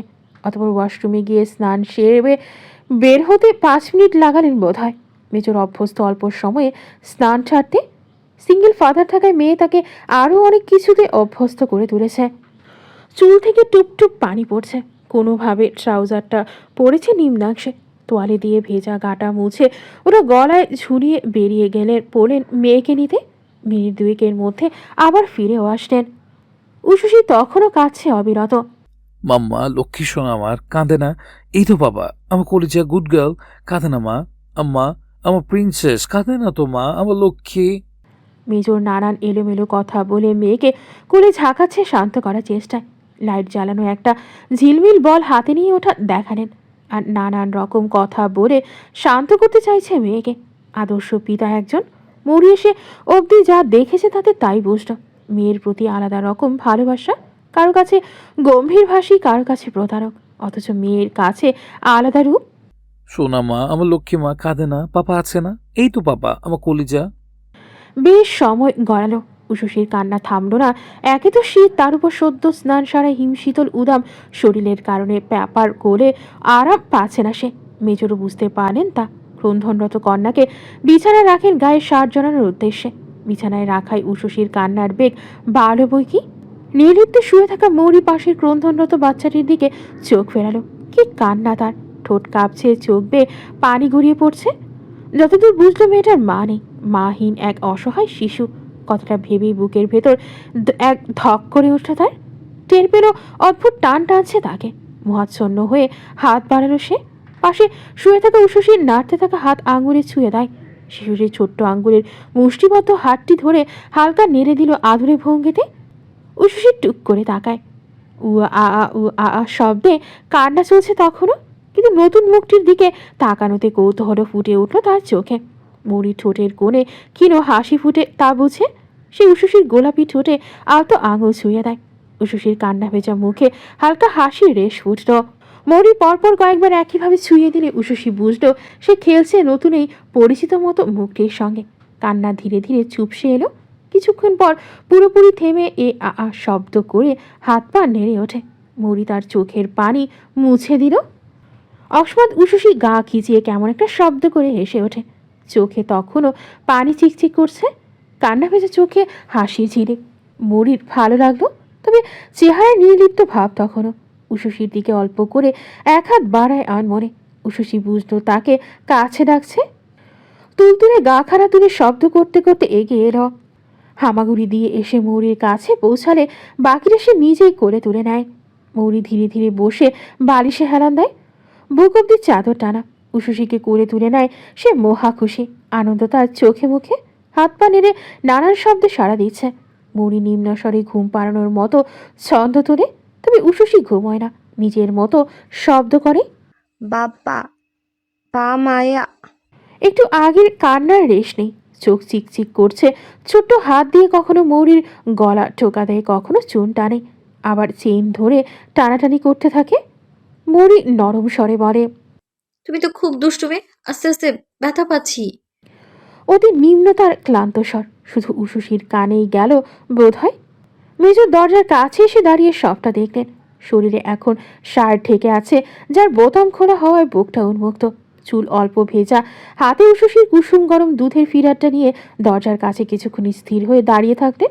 নিজের অজান্তেই মুখে একরকম পরিতৃপ্তির রেখা ফুটে উঠল। এমন দৃশ্য যে তার জীবনে সত্যি হয়ে উঠবে তা মাত্র 1 মাস আগেও ভাবনার অতীত ছিল। মেয়েকে তার মা বুঝে নিয়েছে দেখে তখনই চলে গেছেন কিচেনে উশুসির জন্য দুধ আনতে। রুমে প্রবেশ করেন নিঃশব্দে। খাটের পাশে ছোট্ট টেবিলে রাখেন হাতের ফিরার, অতপর গা এলিয়ে দেন বিছানায়। ফিডিং করতে হবে, পর্যাপ্ত না খেয়ে ঘুমিয়ে পড়েছিল, তাই উঠে গেছে। এমনভাবে বললেন যেন মৌরিকে নিজের স্তন হতে মাতৃদুগ্ধ খাওয়াতে হবে। কথা সে ইঙ্গিতে মৌরির ভেতরে তীব্র অস্বস্তি আর অপমানের শিরশিরে আঘাত তৈরি করল। পাশে আরামে শুয়ে থাকা প্রতারক স্বামীর দিকে ফিরে আসে। তাকে নির্লিপ্ত দেখে মেজর নিজেই পাশ থেকে ফিরারটা নিয়ে তার দিকে এগিয়ে বিছানায় রেখে দেন। অতপর উপুর হয়ে বালিশে মাথা রেখে শুয়ে থাকেন, দৃষ্টি মা মেয়ের দিকে। মৌরি হাত বাড়িয়ে ফিরার নেয়। উশুসি তখন খেলছে তার বুকে মাথা রেখে। মুখে নানান সূচক শব্দ হচ্ছে, কখনো মাম্মা পা শব্দ করছে। মৌরির গলার চেইনটা তার খেলার বস্তু। মুখে ফিরা লাগিয়ে দেয় মৌরি। উশুসি খেলায় মনোযোগ রেখেই চুকচুক শব্দ করে টেনে নিলে অল্প করে। সময় গড়ালো, উশুসি খেলছে। মৌরি আনমনে তার গা ঝাঁকায় খাচ্ছে না মনে হলে। অদ্ভুত এক টান তৈরি হচ্ছে মনে, অথচ এই বাচ্চা সম্পর্কে কিছুই জানে না সে, নামটাও নয়। বিরোধাভাসের মতো লাগে। এই শিশুটির বাবাই তার জীবনটাকে ওলটপালট করে দিয়েছে। বাড়িতে কয়েক ঘন্টা আগেও যার আগমনে অধীর অপেক্ষায় ছিল মৌরি, সেই লোকটা এখন তার দুঃস্বপ্নের কেন্দ্র। মৌরি বুঝতে পারছে তার জীবনে বড় একটি ট্র্যাজেডি ইতিমধ্যেই ঘটে গেছে। ভবিষ্যতে সব কিছু ঠিক হয়ে গেলেও কিংবা সে এখান থেকে চলে গেল, এই কয়েক ঘন্টার ঘটনাগুলো তার জীবনের ধ্রুব সত্য হয়ে থাকবে। উশুসি খেলতে খেলতে হঠাৎ না খেয়ে খিলখিলিয়ে হাসল। ছোট্ট হাত দিয়ে গলা খামছে ধরল মৌরির। মৌরি নরম গলায় বলল, মারবে না কি মেয়ে? আদুরে কথায় অবুঝ উশুসি আরও হেসে ওঠে, যেন তার জগতে দুঃখের কোনো অস্তিত্বই নেই। মেয়ের কাণ্ড দেখে উমরানও নিঃশব্দে হাসেন। মা মেয়ের মুহূর্তটা ফ্রেমবন্দি করার উদ্দেশ্যে পাশ থেকে ফোনটা হাতে নিতেই অসংখ্য ফোন কল ভেসে উঠল স্ক্রিনে। সেই সন্ধ্যায় বাড়িতে আসার পর থেকেই ফোন আসছিল সবার, কিন্তু মেয়ে কাঁদছিল বলে সময় পাননি। ঘুম পাড়াতে সময় সাইলেন্ট করে রেখেছিলেন, এরপর আর মনে ছিল না। উমরান ফোন নিয়ে উঠে ব্যালকনিতে চলে যান। এত রাতে সবাই ঘুমে থাকবে, তাই বোনকেই লাগালেন কল। রিসিভ হলো প্রায় সাথে সাথে। কী রে ভাই, কী সমস্যা তোর? না কোনো ফোন কল, না মেসেজ, না নিজে রিসিভ করছিস আমি কল দিলে, কোনো আপডেটই দিচ্ছিস না। আমরা মানুষ তো নাকি, টেনশন হয় না? মেজর বোনের পরপর প্রশ্নে থেমে জবাব দেন, রিল্যাক্স, ব্যস্ত ছিলাম উষিকে নিয়ে, আর ফোন সাইলেন্ট ছিল, তাই দেখতে পাইনি কল। তাই বল, আমি আরও কোনো বিপদ হলো না কি চিন্তায় ছিলাম। উষি ঠিক আছে? ঘুমোচ্ছে নাকি? না, ঘুমিয়েছিল, আবার উঠে গেছে, এখন খেলছে তার মায়ের সাথে। হ্যাঁ, এবার ওর কথা বল। কি খবর শ্রেয়সীর? তোদের চিনতে পারছে না এখনো? উষিকেও চিনল না? উমরান গাঢ় শ্বাস টেনে বলেন, না, চিনতে পারেনি কাউকে, যা বুঝলাম কিছুই মনে নেই আগের। তো তুই কিছু মনে করানোর চেষ্টা করেছিস? মনে করালেও চিনতে পারছে না কিছু? কিছু মনে করেনি, করাবো না এখন। ওর সমস্যাটা কোথায় এখনো সঠিক জানি না। কেন আমাদের চিনতে পারছে না কিছুই তো বুঝতে পারছি না। ব্রেনে কোনো আঘাত লেগেছিল নাকি ট্রমার কারণে মানসিক আঘাতে সব ভুলে গেল, কোনো আইডিয়া নেই। যাদের কাছে ছিল তারা নাকি ওকে কখনো কিছু মনে করানোর চেষ্টাই করেনি, আর না তো মেমোরি ফেরানোর উদ্দেশ্যে কোনো ডক্টর দেখিয়েছে। তাই ওদের কাছেও কিছু জানতেই পারেনি। ডক্টরের পরামর্শ ছাড়া আপাতত কিছুই জানাবো না ওকে। মনে করাতে গিয়ে কোনো কারণে হেলথের অন্য কোনো সমস্যা হলে তো হিতে বিপরীত হয়ে যাবে। তাও ঠিক, কিন্তু ওর যদি কিছু মনেই না থাকে তাহলে নিয়ে এলি কিভাবে? নিয়ে এলেও রাখলি কিভাবে? উষসী কার মেয়ে জানতে চাইনি? ব্যালকনির ফাঁক দিয়ে ভেতরে স্ত্রী কন্যার দিকে দৃষ্টি ফেরে মেজর বলেন, জানতে চেয়েছে। তো কি বলেছিস? বলেছি আমার মেয়ে। তারপর? ভুল বুঝেছে আমাকে, প্রতারণা করেছি এমনটা তার ধারণা। উষিকে কিভাবে দেখছে? ওকে ঠিকই ভালোবাসে, আদর করছে। কাঁদছিল একটু আগে, ওর পাশে রেখে দিলাম, দেখলাম নিল, আদর করলো, শান্ত করলো, এখনো ওর বুকেই উষে। আমাকেই ভুল বুঝছে শুধু। উমরানের বোন দীর্ঘশ্বাস ফেলল। যাই হোক, ডক্টরের কনসার্ন ছাড়া এখন কিছু মনে করানোর চেষ্টা না করাই বেটার। বাবা মা ভালো আছে? হ্যাঁ, সবাই ঠিক আছে। বাবাকে একটু আগে ঘুমাতে পাঠালাম, চিন্তায় ছিল। থেমে ফোন কান থেকে সামনে এনে দেখে আবার বলে, আচ্ছা ভাই, এখন রাখছি। রাত ৩টা দেশে, তোরা এখনও জেগে। কি যে করছিস বউকে পেয়ে বাবা মেয়ে মিলে কি জানি। এবার ওকে একটু বুঝিয়ে সুজিয়ে স্বস্তি পাওয়ার মতো কিছু একটা বল, আর ঘুমিয়ে পড়, সাবধানে থাকিস। উমরান সম্মতি জানিয়ে ফোন কাটলেন। তবে বোনের একটা কথা কানে বাজলো, তার বউ পেয়ে বাবা মেয়ে মিলে অনেক কিছু করে ফেলেছে এখনো অবধি।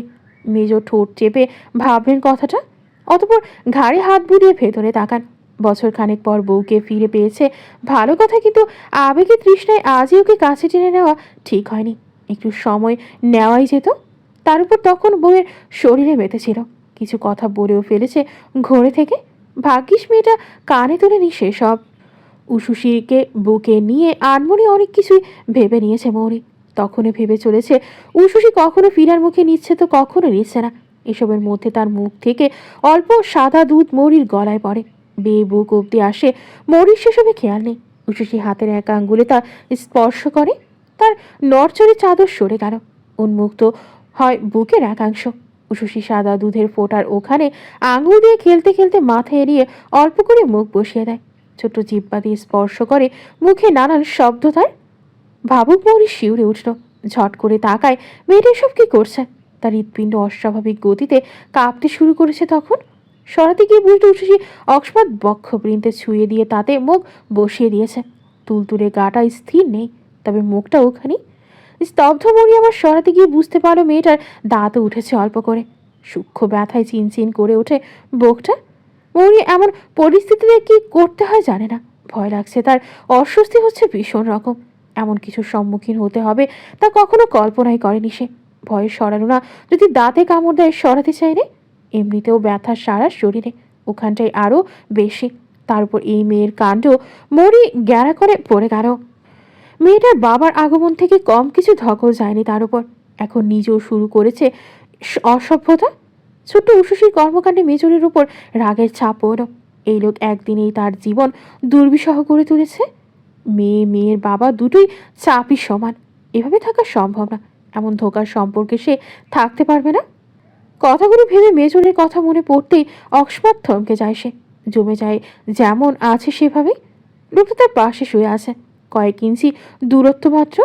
খুব বুঝতে পারছে সে কোন ফাঁকে এসে শুয়ে পড়েছে, খেয়াল করেনি মৌরি। সে আর ফিরে তাকায়নি ওদিকে। তবে ষষ্ঠ ইন্দ্রিয় বলছে লোকটা ঘুমায়নি, তাদের পানি চেয়ে আছে অসভ্যের মতো দৃষ্টি ফেরে। সে উশুশি সমেত ধীরে চাদর গায়ে তুলে অপর পাশ কাত হয়ে ফিরে যায়। মেজরের দিকে পিঠ করে শুয়ে থাকে উশুশিকে বুকে রেখেই। উমরান হাসতেন তার কাণ্ড দেখে, ভীষণ হাসি পাচ্ছে তার। তখন কল কেটে এসে শুয়ে পড়েছিলেন। মেয়েটা আপন ভাবনায় মশগুল ছিল, তাই বুঝতে পারেনি সবটা দেখেছেন। উশুরি কি করেছে তা মৌরি খেয়াল না করে সে খুব খেয়াল করেছে, তাও থামায়নি। এতদিন পর মাকে পেয়েছে, যা মন চাইছে করুক, তাই মন দিয়ে দেখছিলেন। মেয়ের দুষ্টুমের স্ত্রীর কাণ্ড ভেবে আবার ঠোঁট চেপে হাসেন, মাথা নেড়ে বালিশে আরাম করে রাখেন মুখটা। পেছন থেকেই দেখতে থাকেন তাদের। মুড়ি স্পষ্ট বুঝল মেজর হাসছে, আর দৃষ্টি তাদের দিকেই। আপনার মেয়েকে নিন। কোনো সারা শব্দ নেই। মুড়ি এবার স্বামীর বাহুতে অল্প হাত ছুঁয়ে ফের আওয়াজ তোলে, আপনাকে বলছি মেয়েকে নিন। উমরান ঘুমু ঘুমু চোখ দুটো খুলে তাকান। মুড়ির বুকে একেবারে লেপ্টে আছে উশসী, সে ছাড়াতে পারছে না। ছাড়ালেই উঠে যাবে মুড়ি নিশ্চিত। তাই তার বাবাকেই দায়িত্ব গুছিয়ে দেওয়া উচিত কার্য হবে। ওহো, কি বলছো? উমরান স্ত্রী পানে দৃষ্টি ফেলে বলেন, কণ্ঠে ঘুম ঘুম ভাবে স্পষ্ট। বলছি আপনার মেয়েকে নিন, আমি উঠবো, ওয়াশরুমে যাব, শাওয়ার নিতে হবে। ভ্রু টান টান করে তাকান উমরান। পরক্ষণেই পাশ হাতড়ে ফোন নিয়ে স্ক্রিনের সময় দেখেন। ভোর 5টা। তিনজনে ঘুমিয়েছেই 3:30টার দিকে। ফোন রেখে গা টেনে স্ত্রীর দিকে ঘেঁষে যান, উদরে হাত জড়িয়ে মিশিয়ে নেন বুকে। উশুশির সমেত প্যাকেট হয়ে গেল 3জন। ঘুমাও, এত তাড়াতাড়ি শাওয়ার নিতে হবে না শীতের মধ্যে। নিতে হবে। মৌরির কণ্ঠে দৃঢ়তার জেদ। গায়ে লজ্জার আবরণ বলতে আছে শুধু চাদরটা। সেই চাদরে আবার তার সাথে ঢুকে আছে এরা দুজন, মিশে আছে তার সাথে। এত কিছুর পরেও সব এত সহজভাবে দেখছে লোকটা। মৌরির গা জ্বলে যাচ্ছে ক্ষোভে। তার উপর গোসল করার কারণ দিয়ে এখন বলছে করতে হবে না। এত জেদ! গোসল ফরজটা জানা আছে আমার। ওসি সারা রাত কাঁদে প্রায় সময়। বিগত দিনগুলোতেও রাতে ঠিকঠাক ঘুমোয়নি আমি না থাকায়। এতদিন পরে ভালোভাবে ঘুমোচ্ছে তোমার কাছে আরাম পেয়ে। এখন উঠলে ওর ঘুম ভেঙে যাবে। শাওয়ার নিয়ে এসে আর আরাম পাবে না তোমার ঠান্ডা গায়ে। আর একটু সকাল হোক, দুজনে একসাথে শাওয়ার নেবে। ধীমে কণ্ঠে কথাগুলো বলে কানের কাছে ঠোঁট ছোঁয়ালো মৌরির। মৌরির পিঠ তার বুকে, আর মৌরির বুকে উশুশি। সে মেজরের কথাটা শুনে বুকে মেয়েটির দিকে তাকায়। নিষ্পাপ আদুরে মুখটা দেখে অমান্য করার ইচ্ছে জাগল না, বরং আনমনে তার গোলগাল মুখটাতে ঠোঁট ছোঁয়। অতঃপর চোখ বুঝে নেয়। এত তাড়াতাড়ি স্নান করার ইচ্ছে তারও ছিল না। উশুশি নড়ে চড়ে ঘুম ভাঙলে অকস্মাৎ নিজেকে ওই লোকের বাহুবন্ধনে দেখে সরে যাচ্ছিল। অনেকক্ষণ এটা সেটা ভেবে সবার আগে তার ছোঁয়া মুছতে গোসল করার কথা মাথায় আসে, কিন্তু উশুশির মুখটার দিকে তাকিয়ে জেদ চাপা পড়ে গেল। সময়টা তখন সকাল গড়িয়ে প্রায় 11টার ঘর ছুঁয়েছে। সকাল থেকে মৌরি নির্বিকারভাবে স্বামীর বলা প্রতিটি কাজ করে গেছে। মেজরের মেয়ে উষসী তার সব রকম যত্ন, আদর, পরিচর্যা, খাওয়ানো থেকে শুরু করে নিজের সাথে গোসল করানো পর্যন্ত সবই করেছে সে। যদিও না চাইতেই করেছে এমন নয় বিষয়টা। তার মেজরের মেয়েটার প্রতি কোনো রকম ক্ষোভ নেই, আসে না মন থেকে। বরং নরম গালটা দেখলেই চুমু এঁকে দিতে ইচ্ছে করে, আদর আদর পায়। মন চায় বুকের সাথে লাগিয়ে রাখতে, কিন্তু অতটাও স্বতঃস্ফূর্ত আদর সে দেখায় না মেজরের সামনে। মনের বিষয় মন অবধি। এখন উশুশিকে রুমে রেখে এসেছে 3 চাকার ছোট্ট একটি বাচ্চাদের গাড়িতে বসে সে খেলছে। সামনে সাজানো ঝুনঝুনির মতো গোল বলগুলো নিয়েই তার ব্যস্ততা। মৌরির রুমের ব্যালকনিতে এসে দাঁড়ায়। এটাকে অবশ্য ব্যালকনি বললেও ভুল হবে, এক প্রকার ছোট বারান্দা। কাঠের মেঝে ও সাদা রেলিং ঘেরা, চারপাশ জুড়ে নানা ধরনের ফুলের টব, বিশেষ করে গোলাপি ও বেগুনি রঙের ফুল ঝুলছে। আর সাজানো রয়েছে 2-একটা বেতের তৈরি আরাম কেদারা রাখা। মেজর তখন বাইরে। যে মহিলা উশুশির দেখাশোনা করতেন তাকেও সকাল সকাল ছুটি দিয়ে দেওয়া হয়েছে। মৌরি শুনেছে যাওয়ার সময় লোকটা বলছিল, উশুশির মা চলে এসেছে, তাই আর তেমন দরকার পড়বে না। কদিন ছুটি কাটিয়ে আসুন। মৌরি তখন শুধু প্রতারক স্বামীর তাকে নিয়ে আত্মবিশ্বাসটা দেখছিল চেয়ে চেয়ে। প্রতারণার সম্পর্ক জড়িয়ে এখন নিশ্চিন্তে মা শব্দটা ব্যবহার করছে। আবার নিশ্চিন্ত যে মৌরি তার মেয়েকে দেখে রাখবে, ভালোবাসবে। কি আত্মবিশ্বাস আর আত্মগরিমা! রাখবই কিছু আসে না লোকটার প্রতি তখন। মৌরি বাড়িতে ফোন লাগিয়ে এসব ভাবনাতে মশগুল ছিল। ফোন রিসিভ হয়ে ওপাশ থেকে ভাইয়ের আওয়াজ কানে আসতে তার ধ্যান ভাঙে। মৌ, কেমন আছিস? রাতে ফোন দিয়েছিলাম, কতবার রিসিভ করলি না যে? হ্যাঁ, সব ঠিক আছে? ভাইয়ের কথায় গভীর শ্বাস টেনে উশুশিকে করছে একবার দেখে নেয় মৌরি। ঠিকভাবে খেলছে নিশ্চিত হয়ে বলে, আমি ভালো আছি ভাইয়া। কাল ফোন সাইলেন্ট ছিল তাই কল দেখতে পাইনি। আচ্ছা, বাকিরা কেমন আছে? সব ঠিকঠাক ওখানে? তোর কোনো অসুবিধা হচ্ছে না তো? মৌরি বাড়ির কারোর সাথে একান্তে কথা বলার সুযোগ খুঁজছিল সকাল থেকে। মেজরের সামনে কথা সে বলতে চায় না কোনোভাবে। কখন না জানি ফিরে আসে এর মধ্যে। সে ভাইয়ের কথার উত্তর না দিয়ে জানতে চায়, ভাইয়া, লোকটা মানে বলছি মেজর, উনি কাল বাড়িতে কি বলেছিল তোমাদের? অর্ণব কিছুক্ষণ চুপ থেকে জিজ্ঞেস করে, কি বলেছিল বলতে? কি বলার কথা বলছিস তুই? মৌরির হাঁসফাঁস লাগে। কিভাবে জিজ্ঞেস করবে বুঝতে পারছে না। লোকটা কি তাদের বিয়ে কিভাবে হয়েছে সবটা বলে দিয়েছে, নাকি তাকে নির্দোষ দেখিয়ে নিজের মতো সাজানো কোনো গল্প? কিছুই বুঝতে পারছে না। এখন বাড়িতে সবাইকে কী জানিয়ে তাকে নিয়ে এসেছে বুঝতে না পারলে তো সে এই লোক কিভাবে তার সাথে প্রতারণা করেছে তা তাদের বলতে পারবে না। যদি তার পূর্ণ সম্মতিতে বিয়ে হয়েছিল এ কথা জেনে থাকে সকলে, তাহলে কি বলে বিচার দেবে সে, যেখানে পরিবারের অজান্তে এত বড় সিদ্ধান্ত নিয়েছে নিজে নিজেই? আর যদি কোনোভাবে এসব সত্য মেজর জানায়নি এমনটা বুঝতে পারে, তাহলেই না হয় মৌরি নিজের মতো বোঝাতে পারবে যে মেজর একটা প্রতারক। কিন্তু মেজর আসলে কি জানিয়েছে কিছুই তো বুঝতে পারছে না কোনোভাবে। তবে যেভাবেই হোক মৌরিকে জানাতে হবে, তার পরিবারকে জানাতে হবে। যার সাথে তাকে পাঠিয়ে দিয়েছে সে একজন ঠকবাজ। আগের পক্ষের বউ বাচ্চা আছে। মানে ভাইয়া, বলছি উনি তো আমাদের বাড়ি গিয়েছিল কাল, তোমাদের কি বলেছে? আমাকে কেন ওনার সাথে দিয়ে দিলে একা? অর্ণবের উত্তর সাথে সাথে এলো না। একটু থেমে বলে, মেজর তাওসিফ কি কিছু বলেছে তোকে? ওখানে থাকতে সমস্যা হচ্ছে তোর? হ্যাঁ, আমি ওনার সাথে থাকবো না, আমাকে নিয়ে যাও প্লিজ। আমি বাড়ি যেতে চাই।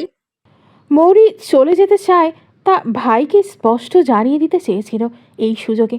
কিন্তু আকস্মিক ফোনটা কেউ কেড়ে নেওয়ায় চাপা অস্থিরতার বিরক্তি নিয়ে পেছন ফিরে সে। তবে উমরানকে দেখে বিরক্তির জায়গায় দ্বিধা ফুটে উঠল। অল্প একটু গুটিয়ে বলে, কি কথা হচ্ছিল আর কার সাথে? মৌরি তার পেছন থেকে ব্যালকনির দরজা দিয়ে ভেতরে উষসীকে দেখে। হাতে মৌরির মাথার ক্লিপটা নিয়ে খেলছে সে। পরপর স্বামীর দিকে তাকায়, দম নিয়ে বলে, আমার ভাইয়া ছিল, কি কথা বলেছি সেটা আপনাকে বলার প্রয়োজন মনে করছি না। তাই চলে যাওয়ার কথা বলতে শুনলাম বোধহয়। ঠিক শুনেছেন। এত কিছুর পর আপনার সাথে আমি এইখানে থেকে যাব এই কথা ভাবেন কি করে আপনি? আমার বাড়ি ফিরে যেতে চাই আমি। আর কোনোদিনও ফোন দিবেন না আমায়। স্বামীর কাছ থেকে ফোনটা নিতেই হাত বাড়ায় মৌরি, কিন্তু উমরান দিলেন না। ফোনটা পেন্টের পেছনের পকেটে পুরে মৌরিকে বাহু ধরে কাছে টেনে নিলেন। আকস্মিক টানে সে খুব কাছে চলে এলো। তার চিবুকে সন্তর্পণে হাত দিয়ে দৃষ্টি নিজের দিকে করেন মেজর। মৌরির উচ্চতা উমরানের কাঁধ ছুঁই ছুঁই, এর বেশি না, তাই মাথা তুলেই তাকাতে হচ্ছে। তাছাড়া উমরানও চিবুকে হাত দিয়ে নিজের দিকে করে নিয়েছে মুখটা। মৌরির রেগে সরিয়ে নিতে চাইলেও পুরুষালী গাম্ভীর্যে ভরপুর চেহারাটা দেখে আপনা আপনি দমে যায়, কিছু বলতে পারে না। মেজর স্নিগ্ধ মৌরির সমগ্র মুখমণ্ডলে নজর বুলিয়ে ময়ূরাক্ষীর মতো মায়াবী চোখ দুটোতে এসে থামেন। কাল তোমার বাবা কি বলেছিলেন মনে নেই? উমরান তাওসিফ তোমাকে যেখানে নিজের সঙ্গে নিয়ে যাবে সেটাই হবে তোমার আসল ঠিকানা। সেটাই এখন থেকে তোমার ঘর। আমি তোমার অভিভাবক, তোমার সবকিছু। এখানে যারা আছে আর যা কিছু আছে সবই তোমার, আর তুমি এইসবেরই অংশ। তোমার হাতটা আমার হাতে তুলে দিয়ে উনি তোমাকে আমার কাছে তুলে দিয়েছেন সম্পূর্ণরূপে। কি মনে নেই? মৌরির মনে আছে সবটা, কিছু ভোলেনি। কিন্তু সে তাও থাকবে না এখানে। সে নিশ্চিত বাবারা কেউ এই লোকের আগের বিয়ে আর বাচ্চা নিয়ে কিছু জানে না, তাই তাকে পাঠিয়ে দিয়েছে মেজরের সাথে। তার অধরা চোখের কম্পন দেখে অতি নৈকট্যে থাকা মেজর বুঝে নিলেন কি ভাবছে মনে মনে। শ্বাস টেনে চিবুকের হাতটা ধীরে স্ত্রীর গালে আনেন, উদ্দেশ্য শান্তভাবে কিছু বোঝাবে। কিন্তু মৌরি এক ঝটকায় হাতটা সরিয়ে দিল। ছাড়ুন, এবারে ধরবেন না একদম। কাল কিছু বলিনি বলে ভাববেন না আজও চুপ থাকবো। উমরান ঝটকা দিয়ে দূরে সরিয়ে দেওয়া হাতটা দেখেন, কিছু পল দেখেই থাকেন, অতপর নজর সরিয়ে ভ্রু টান টান করে মৌরির পানে তাকান গম্ভীর চেহারায়। তাকেই দেখছে মেয়েটা, দৃষ্টি এমন যেন ঘৃণিত আর নিকৃষ্ট কিছু আছে সামনে। উমরান বলেন, কাল চুপ করেছিলে কই? রুমের প্রতিটা দেয়াল সাক্ষী তোমার চিৎকারের। আমাকে অনুভব করতে করতে সুখার ব্যথা যন্ত্রণায় কি কি শব্দ করেছ তাও ভুলে গেছো সকাল হতে না হতে। তীব্র অস্বস্তি আর লজ্জায় মৌরি কিছুটা সরে দাঁড়ালো স্বামীর কাছ থেকে। চোখে অশ্রুকণা ভেসে উঠল। ঢোকির এসে সামলানোর প্রয়াসে কান লাল হয়ে এসেছে লজ্জায়, কিন্তু মুখে অপমানিত বোধ করার মতো ভাবখানা স্পষ্ট। উমরান দেখলেন তা, একটু দমিয়ে নিলেন নিজেকে। শ্বাস টেনে কাছে আসেন স্ত্রীর। চোখের কোণ থেকে অল্প অশ্রু বিন্দুটুকুও হাতের আঙুলে সরিয়ে ফেলেন। মুখটা পুরুষালী হাতের আজডায় নিয়ে নিজের দিকে ফেরান। সন্তর্পণে কপালে হাত কপাল হতে চুল সরিয়ে বলেন,